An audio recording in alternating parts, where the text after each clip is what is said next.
भुजगशयनं पद्मनाभं सुरेशं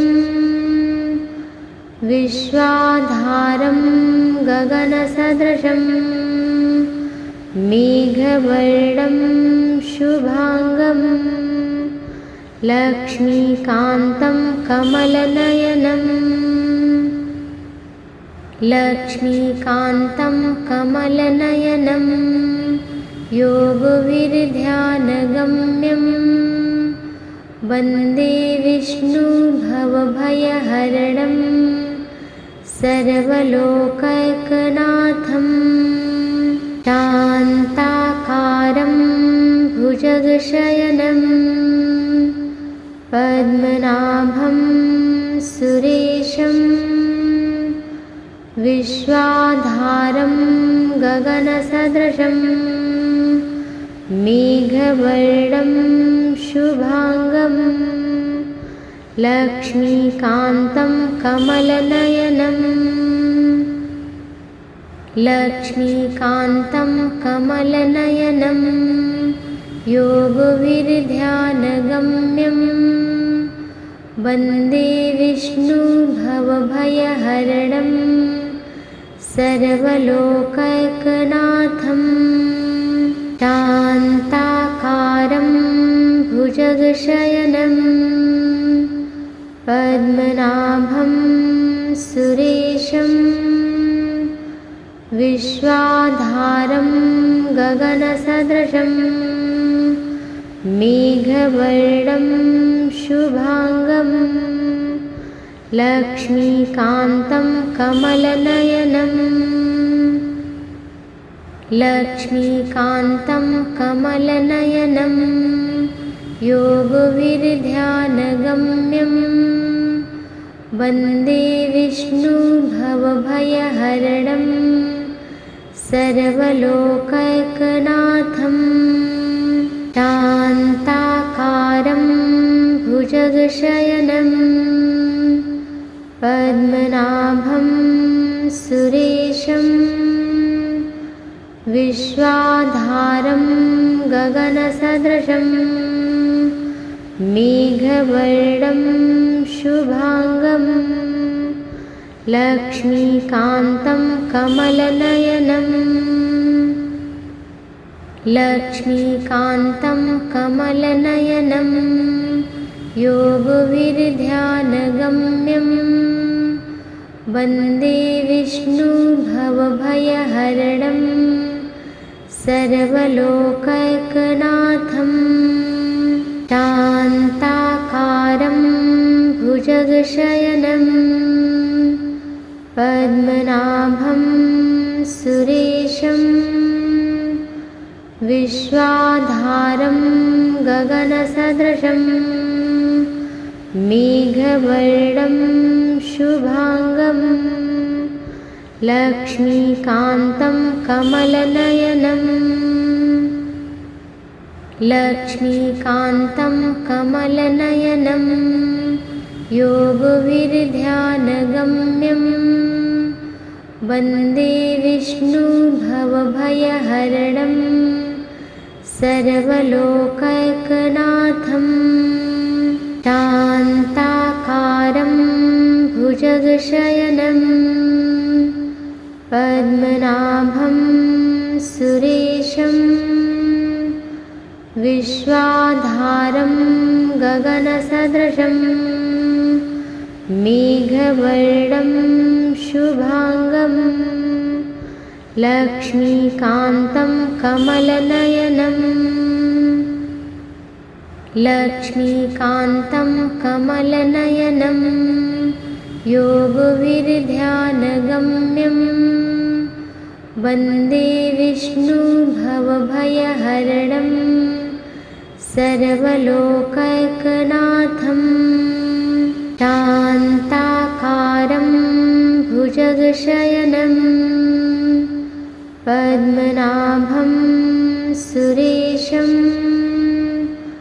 विश्वाधारं गगनसदृशं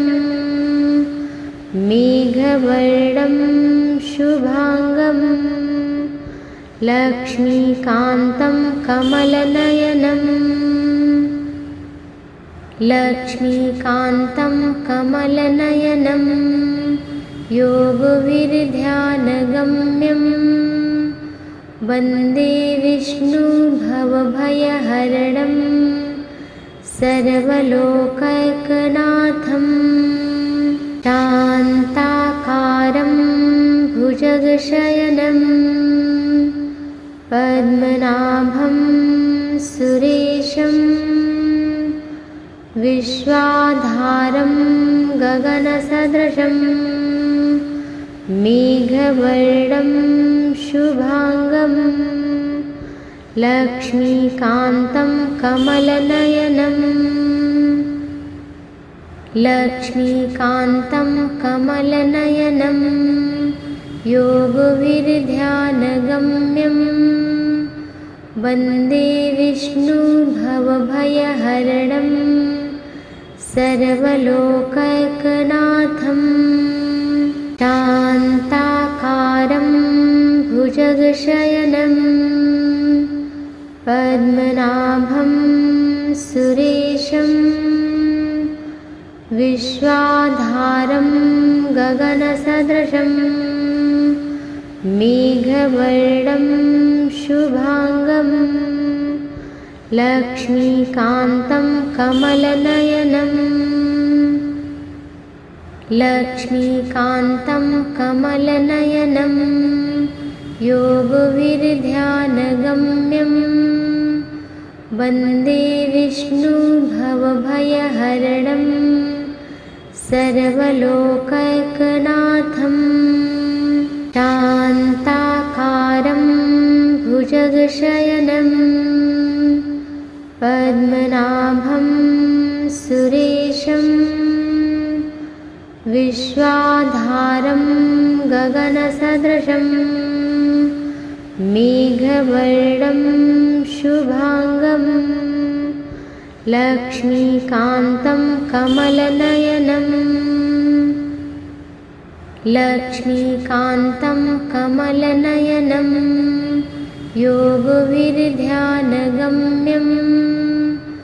वन्दे विष्णु भवभयहरणं सर्वलोकैकनाथं शान्ताकारं भुजगशयनं पद्मनाभं सुरेशं विश्वाधारं गगनसदृशं मेघवर्णं शुभांगं लक्ष्मीकान्तं कमलनयनं लक्ष्मीकान्तं कमलनयनं योगविर्ध्यानगम्यं वन्दे विष्णु भवभयहरणं सर्वलोकैकनाथं शान्ताकारं भुजगशयनं पद्मनाभं सुरेशं विश्वाधारं गगनसदृशं मेघवर्णं शुभांगं लक्ष्मीकान्तं कमलनयनं लक्ष्मीकान्तं कमलनयनं योगविर्ध्यानगम्यं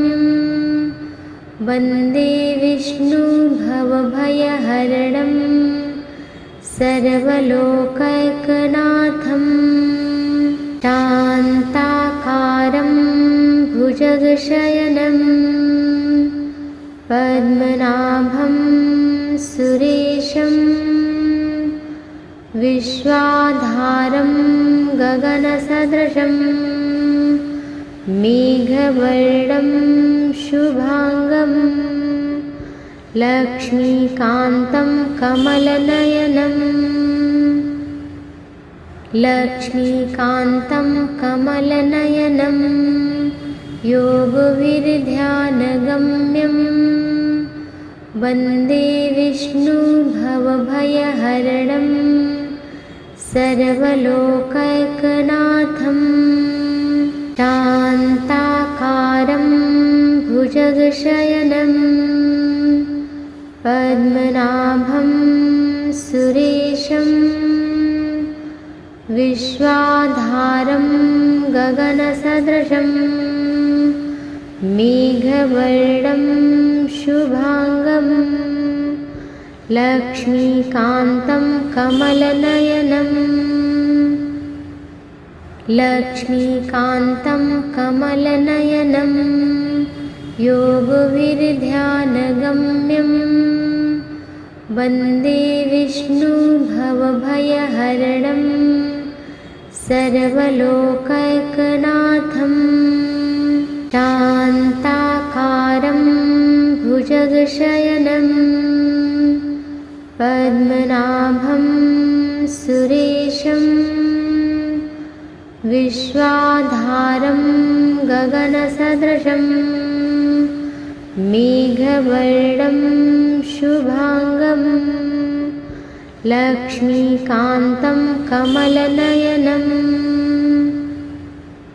लक्ष्मीकान्तं कमलनयनं योगविर्ध्यानगम्यं वन्दे विष्णुभवभयहरणं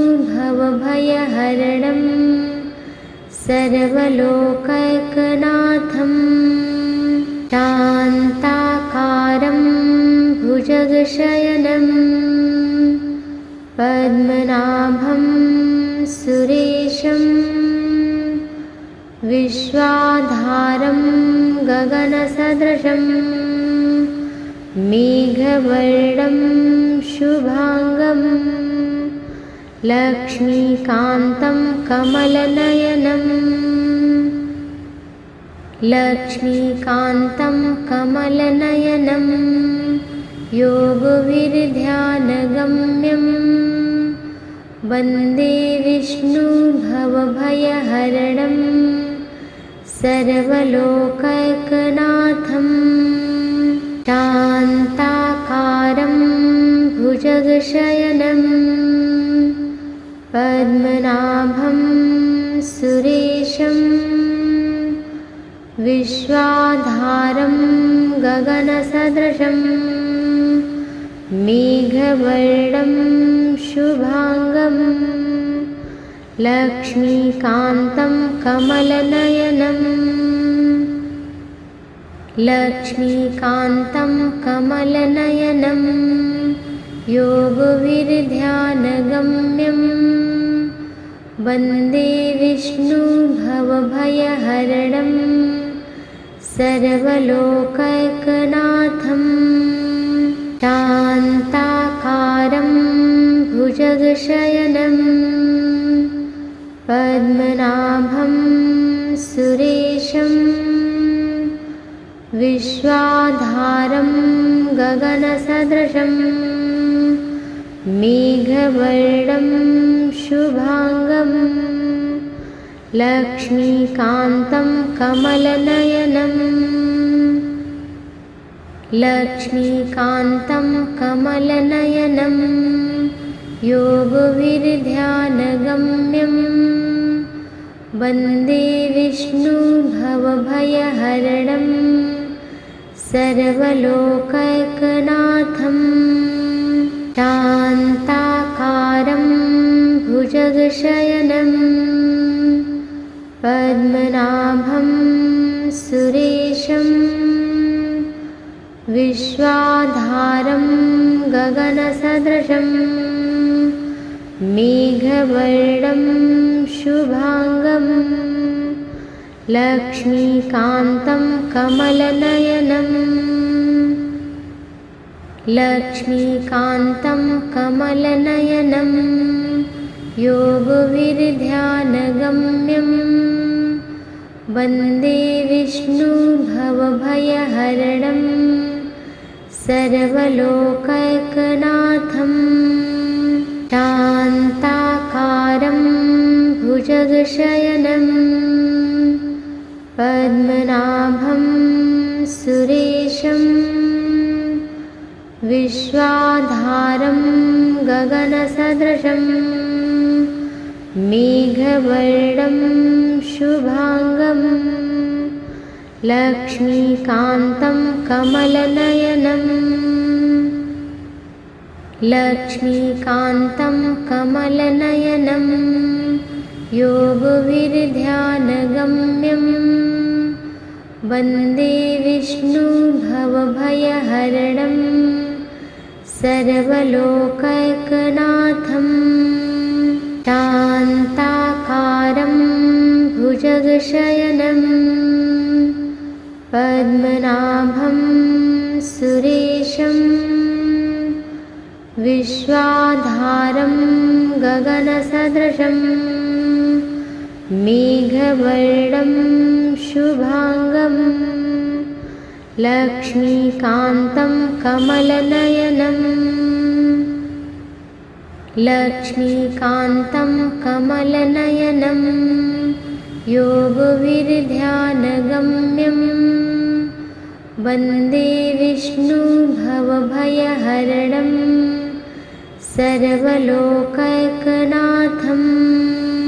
शान्ताकारं भुजगशयनं पद्मनाभं सुरेशं विश्वाधारं गगनसदृशं मेघवर्णं शुभांगं लक्ष्मीकान्तं कमलनयनं लक्ष्मीकान्तं कमलनयनं योगविर्ध्यानगम्यं वन्दे विष्णुभवभयहरणं सर्वलोकैकनाथं शान्ताकारं भुजगशयनं पद्मनाभं सुरेशं विश्वाधारं गगनसदृशं मेघवर्णं शुभांगं लक्ष्मीकान्तं कमलनयनं लक्ष्मीकान्तं कमलनयनं योगविर्ध्यानगम्यं वन्दे विष्णुभवभयहरणं सर्वलोकैकनाथं शान्ताकारं भुजगशयनं पद्मनाभं सुरेशं विश्वाधारं गगनसदृशं मेघवर्णं शुभांगं लक्ष्मीकान्तं कमलनयनं लक्ष्मीकान्तं कमलनयनं योगविर्ध्यानगम्यं वन्दे विष्णुभवभयहरणं सर्वलोकैकनाथं शान्ताकारं भुजगशयनं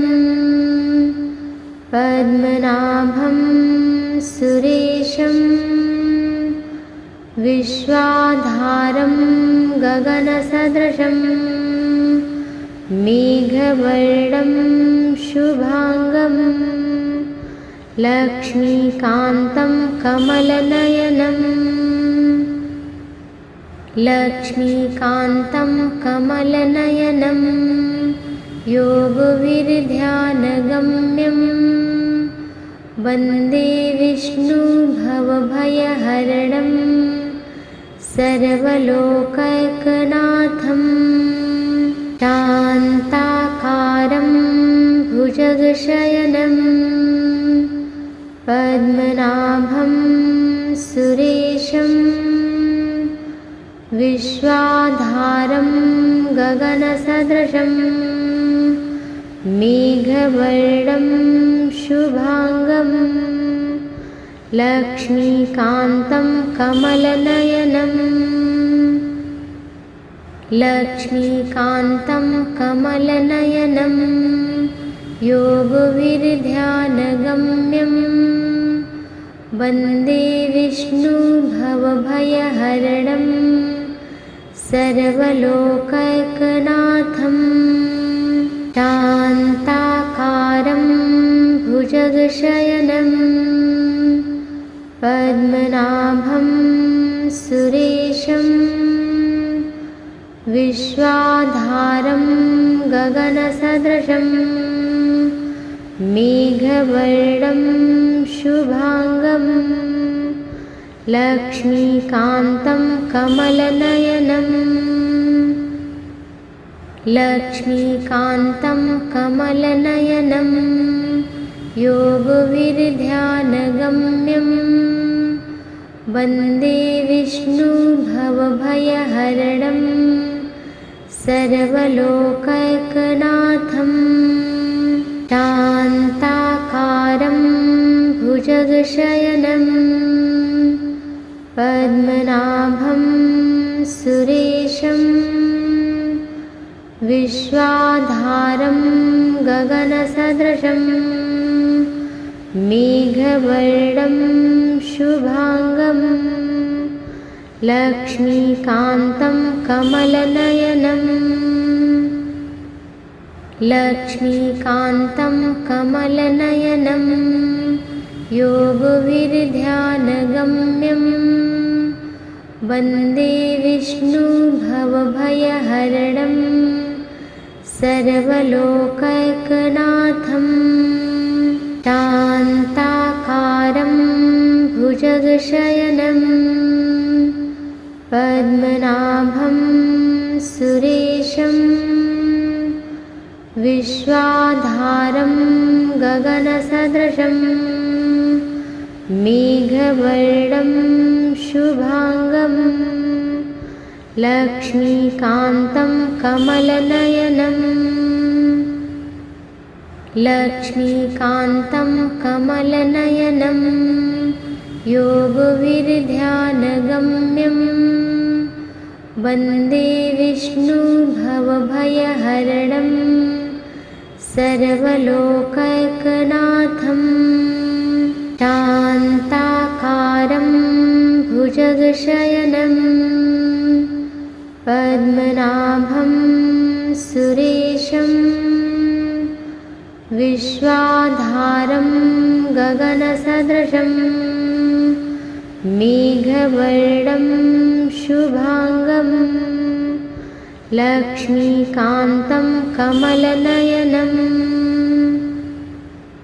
लक्ष्मीकान्तं कमलनयनं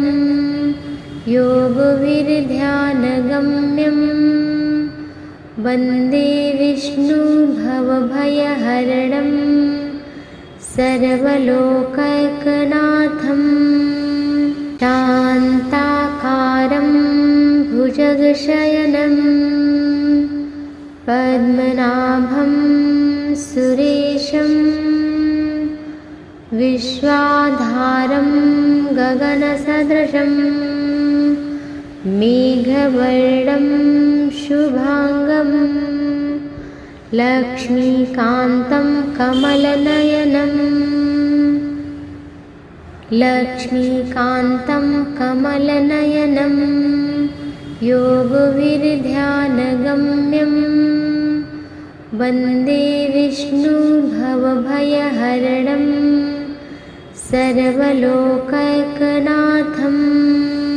शान्ताकारं भुजगशयनं पद्मनाभं सुरेशं विश्वाधारं गगनसदृशं मेघवर्णं शुभांगं लक्ष्मीकान्तं कमलनयनं लक्ष्मीकान्तं कमलनयनं योगविर्ध्यानगम्यं वन्दे विष्णु भवभयहरणं सर्वलोकैकनाथं शान्ताकारं भुजगशयनं पद्मनाभं सुरेशं विश्वाधारं गगनसदृशं मेघवर्णं शुभांगं लक्ष्मीकान्तं कमलनयनं लक्ष्मीकान्तं कमलनयनं योगविर्ध्यानगम्यं वन्दे विष्णु भवभयहरणं सर्वलोकैकनाथं शान्ताकारं भुजगशयनं पद्मनाभं सुरेशं विश्वाधारं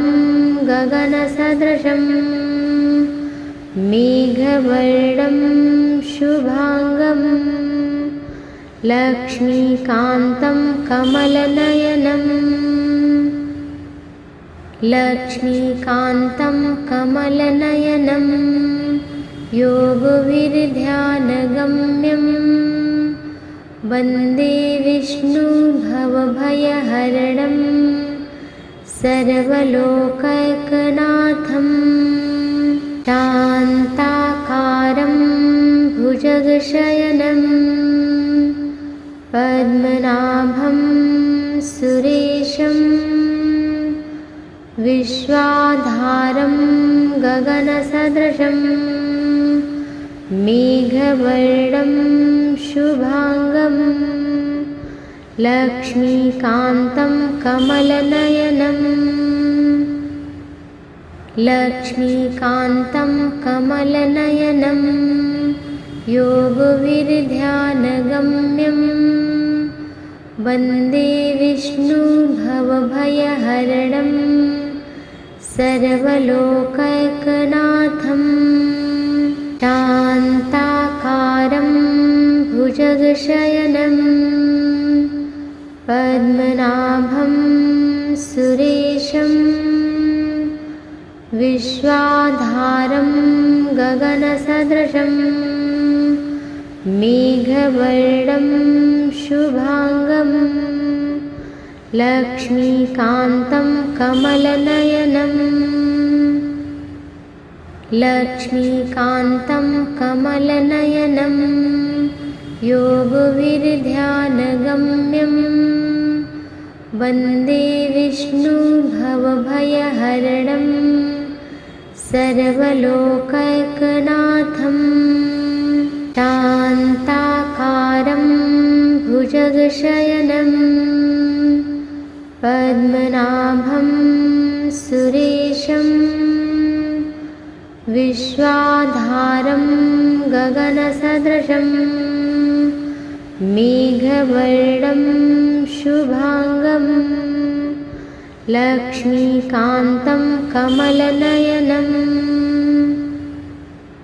लक्ष्मीकान्तं कमलनयनं योगविर्ध्यानगम्यं वन्दे विष्णु भवभयहरणं सर्वलोकैकनाथं शान्ताकारं भुजगशयनं पद्मनाभं सुरेशं विश्वाधारं गगनसदृशं मेघवर्णं शुभांगं लक्ष्मीकान्तं कमलनयनं लक्ष्मीकान्तं कमलनयनं योगविर्ध्यानगम्यं वन्दे विष्णु भवभयहरणं सर्वलोकैकनाथं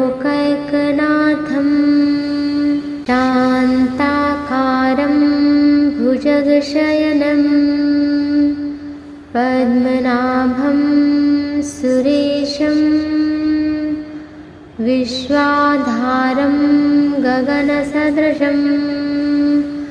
मेघवर्णं शुभांगं लक्ष्मीकान्तं कमलनयनं लक्ष्मीकान्तं कमलनयनं योगविर्ध्यानगम्यं वन्दे विष्णु भवभयहरणं सर्वलोकैकनाथं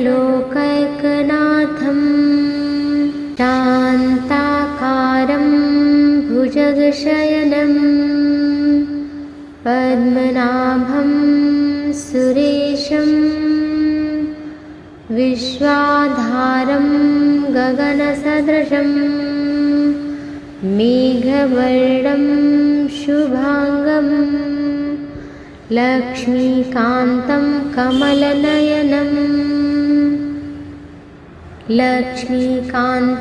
कमलनयनं योगविर्ध्यानगम्यं वन्दे विष्णु भवभयहरणं सर्वलोकैकनाथं शान्ताकारं भुजगशयनं पद्मनाभं सुरेशं विश्वाधारं गगनसदृशं मेघवर्णं शुभांगं लक्ष्मीकान्तं कमलनयनं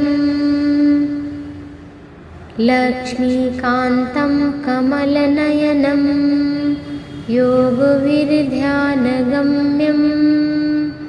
वन्दे विष्णु भवभयहरणं सर्वलोकैकनाथं शान्ताकारं भुजगशयनं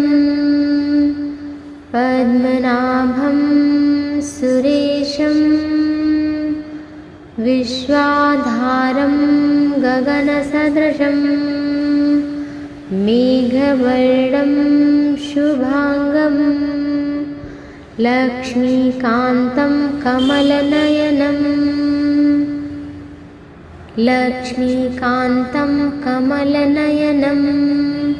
योगविर्ध्यानगम्यं वन्दे विष्णु भवभयहरणं सर्वलोकैकनाथं शान्ताकारं भुजगशयनं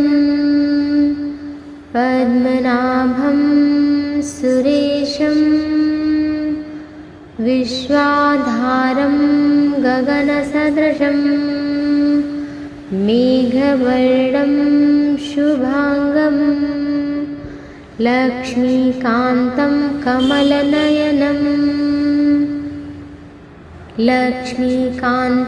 कमलनयनं योगविर्ध्यानगम्यं वन्दे विष्णु भवभयहरणं सर्वलोकैकनाथं शान्ताकारं भुजगशयनं पद्मनाभं सुरेशं विश्वाधारं गगनसदृशं मेघवर्णं शुभांगं लक्ष्मीकान्तं कमलनयनं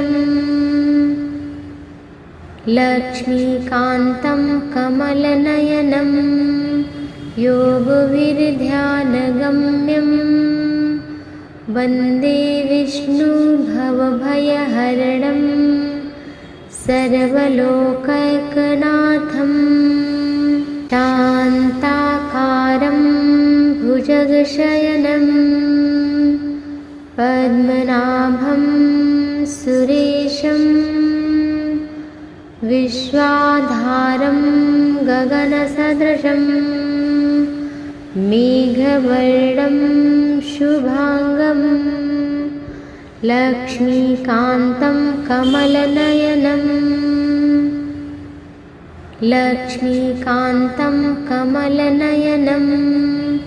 योगविर्ध्यानगम्यं वन्दे विष्णु भवभयहरणं सर्वलोकैकनाथं शान्ताकारं भुजगशयनं पद्मनाभं सुरेशं विश्वाधारं गगनसदृशं मेघवर्णं शुभांगं लक्ष्मीकान्तं कमलनयनं लक्ष्मीकान्तं कमलनयनं योगविर्ध्यानगम्यं वन्दे विष्णु भवभयहरणं सर्वलोकैकनाथं शान्ताकारं भुजगशयनं पद्मनाभं सुरेशं विश्वाधारं गगनसदृशं मेघवर्णं शुभांगं लक्ष्मीकान्तं कमलनयनं लक्ष्मीकान्तं कमलनयनं योगविर्ध्यानगम्यं वन्दे विष्णु भवभयहरणं सर्वलोकैकनाथं शान्ताकारं भुजगशयनं पद्मनाभं सुरेशं विश्वाधारं गगनसदृशं मेघवर्णं शुभांगं लक्ष्मीकान्तं कमलनयनं लक्ष्मीकान्तं कमलनयनं योगविर्ध्यानगम्यं वन्दे विष्णु भवभयहरणं सर्वलोकैकनाथं